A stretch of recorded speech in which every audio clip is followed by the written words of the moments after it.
सुख समृद्ध विज्ञान और यूनिक हेल्थ कंसल्टेंसी के सभी सुधी दर्शक जनों का मैं सुशील कुमार शर्मा हार्दिक स्वागत करता हूँ। आगे बढ़ने से पहले चैनल को सब्सक्राइब कर लें और बेल का आइकन दबा करके ऑल पर सेलेक्ट कर लें। जैसे ही कोई नई वीडियो आपके सामने आएगी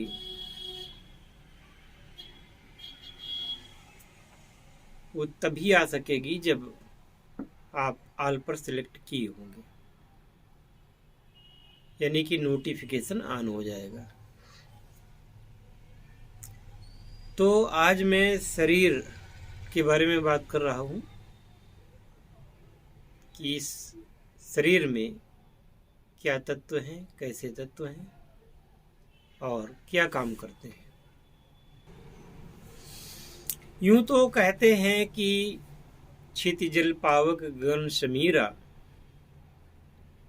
पंचरतन यह अधम शरीरा। कहा गया है कि पंचतत्व हैं। उन पंच तत्वों में अग्नि,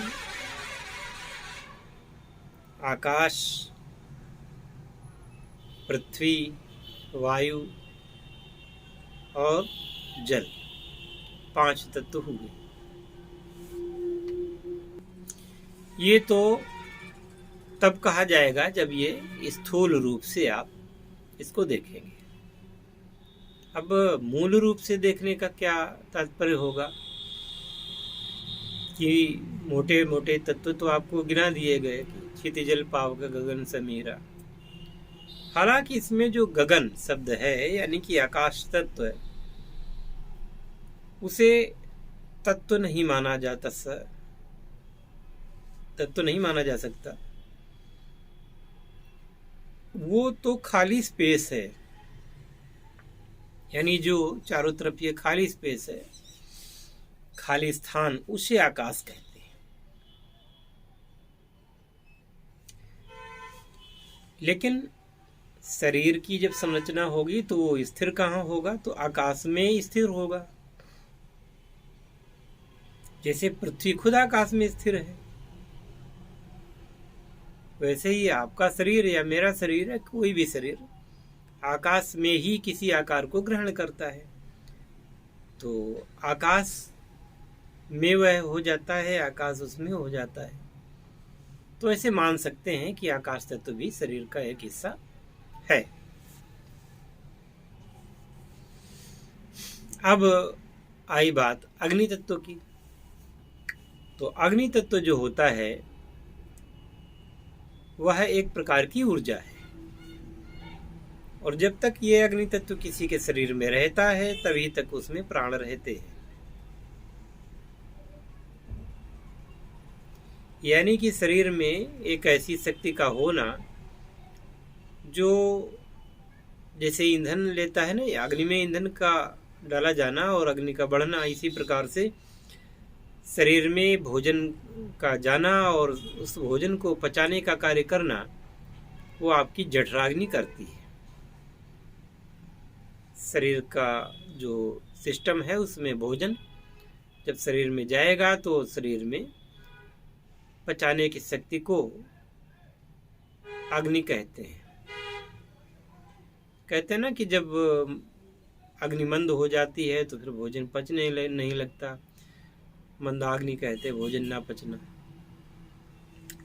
तो उस भोजन को, जठराग्नि को प्रदीप्त करने के लिए कुछ दवाइयों का सेवन करना होता है। तो ऐसे अग्नि तत्व शरीर में है, और वही अग्नि तत्व शरीर को गर्म रखता है। एक मनुष्य के शरीर का औसतन तापमान 98.6 डिग्री फ़ारेनहाइट होता है, जो कि सेल्सियस में कहा जाए तो 37 डिग्री सेल्सियस पाया जाता है। यानी कि शरीर जब तक गर्म है तब तक उसमें प्राण है। ये ऊष्मा जो 36 डिग्री सेंटीग्रेड होती है, इस अग्नि के कारण ही मनुष्य शरीर, यानी कि ये कहा जा सकता है कि शरीर में अग्नि का होना नितांत आवश्यक है। अब तीसरा हुआ जल। तो जल जो है आपके शरीर में 75%, 75% तो शरीर में जल होता है। बिना जल के कोई कार्य संपन्न नहीं होगा। तो इस जल के होने से शरीर की सारी क्रियाएं चलती हैं, रक्त बहता है ना, श्वास का आवागमन होता है। जल तत्व के द्वारा पूरे शरीर में एक, जैसे आप ऐसा है ना कि जलयांश की जब कमी हो जाती है तो डिहाइड्रेशन कहते हैं। और ये जल तत्व की कमी हो जाना अपने आप में बहुत घातक माना जाता है, प्राण जाने का खतरा रहता है। शरीर का तापमान कमजोर होने लग जाता है। तो एक प्रकार से जल भी आपके शरीर में अति आवश्यक तत्व है। अगर जल सारा शरीर का खींच लिया जाए तो ये एक शरीर सूखे पिंजड़े के समान हो जाएगा, जो देखने में जरा भी अच्छा नहीं लगेगा और मात्र ये हड्डियों का ढांचा रह जाएगा, मांस सूख करके पिचक जाएगा। इसलिए जल का होना अति आवश्यक है। जल शरीर को स्थिरता प्रदान करेगा। अब जल तत्व हो गया। अब वायु तत्व की बात करते हैं। वायु तत्व जैसे अग्नि तत्व है, जैसे जल तत्व है, वैसे ही शरीर में वायु तत्व पूरे शरीर में व्याप्त रहता है। अगर वायु तत्व शरीर में नहीं होगा तो फिर शरीर की क्रियाएं रुकेंगी। शरीर में केवल वायु न जाए, सांस न जाए, तो ये शरीर कितनी देर रुक सकता है। औसतन आदमी यानी इस सृष्टि के मैं समझता हूँ 99.99% लोग बिना सांस के मात्र 2 मिनट में मर सकते हैं। जबकि जितने बचेंगे 0.01% जो बचेंगे, वो कैसे बचेंगे? वो ऐसे बचेंगे यदि उनको सांस रोकने का अभ्यास होगा। योगी जन तो सांस काफ़ी समय तक रोक सकते हैं और मामूली से जादूगर बाजीगर भी 1-1 घंटे तक सांस रोकने का अभ्यास करके लोगों को चकित कर देते हैं। लेकिन ये कठिन परिश्रम के फलस्वरूप है और ये सबके बस की बात नहीं है। तो हम कह सकते हैं कि वायु तत्व इतना महत्वपूर्ण है कि वो वायु तत्व के द्वारा ही शरीर जीवित रहता है। वायु तत्व आपके शरीर के रोम रोम में जाता है श्वास के द्वारा। जब ये नहीं जाएगा तो वहीं से आपकी वायु निकल गई, वो अंग बेकार हो जाता है। कभी कभी लोगों को देखा होगा ना कि पोलियो में पैर उनका एकदम पतला हो जाएगा, सब ये हो जाएगा। जैसे आपके उंगलियों के पोर पर जो है ना, इनको आप चिटकाते हैं, शरीर के और भी जो ज्वाइंट्स हैं उनमें चट की आवाज़ आती है। तो यहाँ पता है आपके जो परों में के बीच में जो खाली स्थान होता है वहाँ पर कार्बन डाइऑक्साइड भरी होती है। जब आप चिटकाते हैं तो आवाज़ जो आती है वो कार्बन डाइऑक्साइड वहाँ से निकलती, मतलब होती है। जैसे मैंने चिटकाई, आप देखिए ये आवाज़ आ रही है, ये आवाज़ आई, ये तो ऐसा करने से वहाँ पे ये जो चिटका रहे हैं ना, तो इसमें ये चिटकाना नहीं चाहिए कायदे से। ये शरीर यहाँ पे जॉइंट्स पर अगर कार्बन डाइऑक्साइड की कमी हो गई तो आपको गठिया हो जाएगा, फिर आप सामान्य तौर से रह नहीं पाएंगे। हर जॉइंट के दर्द का कारण एक तो होता है कि वहाँ के जो एक ऑटोमेटिक शरीर एक तेल बनाता है जो कि उसको चिकना रखता है दोनों के जॉइंट को, वो अगर ख़त्म हो जाता है तो दर्द होता है, सूजन हो जाती है, उसका भी रहना आवश्यक है। और जॉइंट्स के मध्य में, दोनों के मध्य में कार्बन डाइऑक्साइड का रहना भी आवश्यक है। अगर नहीं रहेगी तो भी वो तेल फिर नहीं बनेगा और काम रुक जाएगा। इसलिए कभी भी, और हमारे यहाँ भारत में तो उंगलियों को चटकाना और दांत पीसना, इनको बहुत ही अरिष्ट यानी कि बहुत ही अपशकुन की श्रेणी में रखा गया है, तो ये भी नहीं करना चाहिए। वायु जिसमें ऑक्सीजन प्रमुख है, वो ऑक्सीजन हम नाक के द्वारा लेते हैं और भरपूर ऑक्सीजन के द्वारा हम स्वास्थ्य को प्राप्त करते हैं। प्राणायाम में यही होता है। वैसे भी ये माना जाता है कि गहरी गहरी सांसें लेना और भरपूर छाती को सांसों के द्वारा आपूरित करना, ये कई रोगों को नष्ट करता है और पूरे शरीर को स्वस्थ करता है। यदि आप तेज सांस का मतलब जल्दी जल्दी नहीं, बल्कि जोर से ऐसे,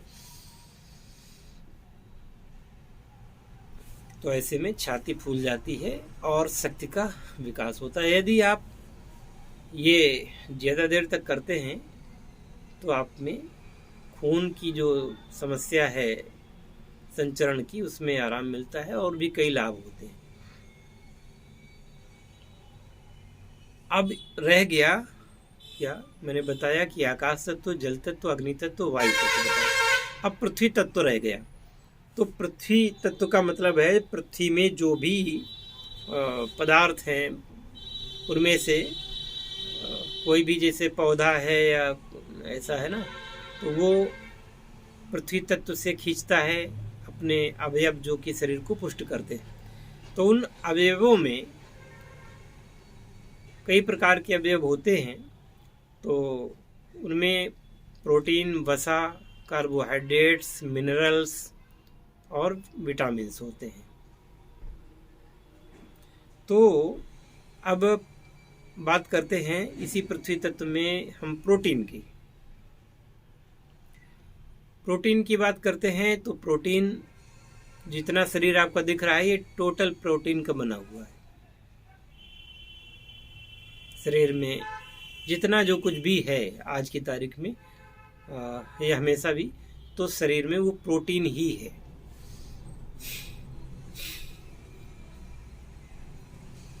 दूसरी बात कि अब वसा क्या है? वसा एक स्पेशल ईंधन है। वसा से बहुत सारी शक्ति प्राप्त होती है, उसके विखंडन से।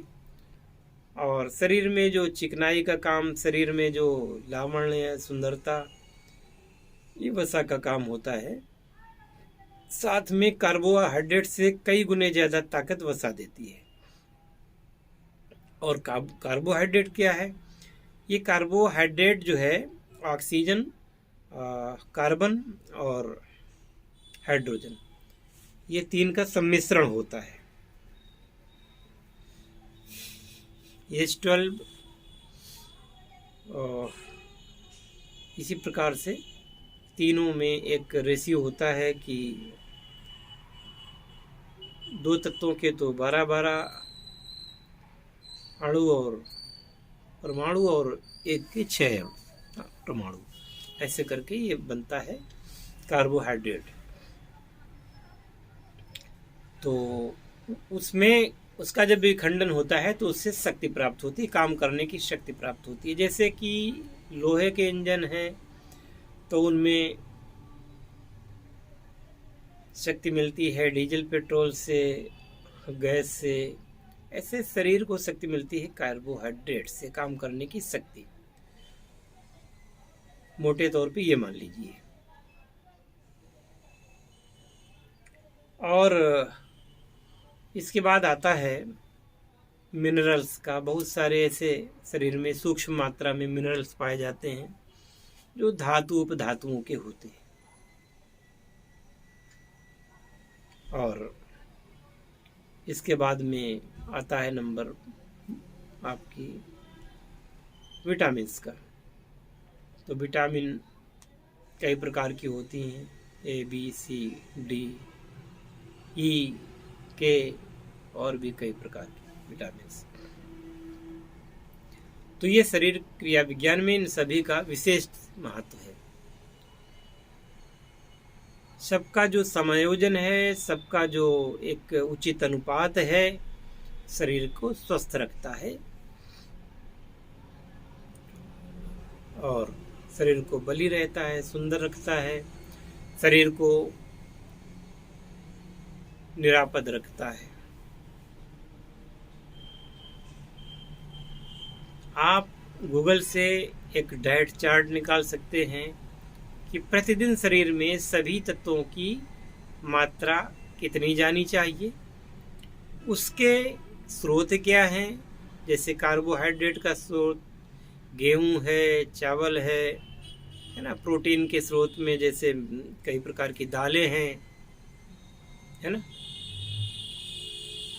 इसी प्रकार से एक संतुलित आहार दुग्ध है और उसमें भी सर्वोत्तम गाय का दूध है। और गायों के दूध में भी उत्तम देसी गाय का दूध है। उनमें से भी उत्तम वो देसी गाय जो कि बाहर चरने जाती हो, घास चरती हो, जंगल में चरती हो, उसका दूध है ना। तो इस प्रकार से आपने आज शरीर क्रिया विज्ञान का एक वो अध्याय देखा जिसमें शरीर में इन चीज़ों की कौन कौन सी चीज़ों की आवश्यकता होती है। क्रमशः ये क्रम जारी रहेगा और सुख समृद्धि विज्ञान चैनल में तो मैं हमेशा ऐसे ही चीज़ों का जिक्र करता हूँ जो कि आपके जीवन में सुख और समृद्धि की बरसात करे। सुख, स्वास्थ्य, है ना। तो स्वास्थ्य के रूप में ये देता हूँ। सुख के बारे में और भी कई चीज़ें हैं। कुछ ऐसी चीज़ें होती हैं कि जिनको केवल समझना होता है, उनके लिए अलग से कुछ खरीदना बेचना नहीं होता, केवल समझदारी के द्वारा आप काम चलाते हैं। और समृद्धि की बात हुई तो भाई बिना जीवन में समृद्धि के फिर जीवन में कुछ है ही नहीं। तो समृद्धि के लिए आपको उद्योग, नौकरी, व्यापार ये करना चाहिए। उसी क्रम में हमने रसायन विज्ञान की बात की है, कीमिया की बात की है। जीवन को आर्थिक रूप से आपको मदद करेंगे आगे बढ़ने में। मिलते हैं अगले वीडियो में। जय शिव शंकर, जय भोलेनाथ, हर हर महादेव।